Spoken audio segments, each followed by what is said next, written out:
Hey everybody!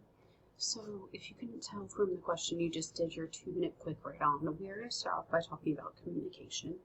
The reality is this class is completely based around the concept of communication and how can we be effective communicators no matter where we go in life.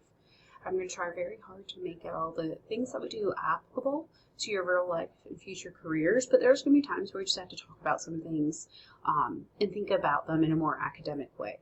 However, when we think about communication, communication is the process of sending and receiving signals between people or groups.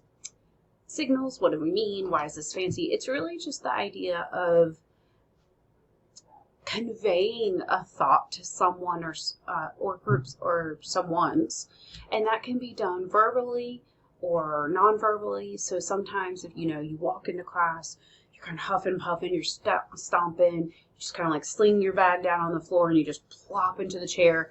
All of that non-verbal communication has indicated to us that you are not in a good mood for any reason. Maybe you don't feel good, maybe you almost were in an accident, maybe you are running late, but that nonverbal communication tells us something.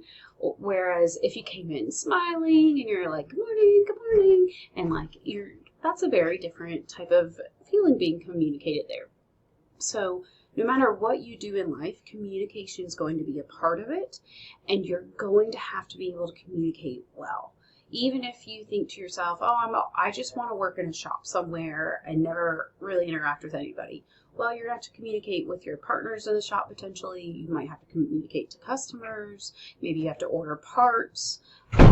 So communication is important. And also, we all interact with people in life. If you have friends, family, we want to communicate with them, right? So the goal for this class is just to help you become more effective communicators in all realms. We will look at some of the academic purposes as well as we go.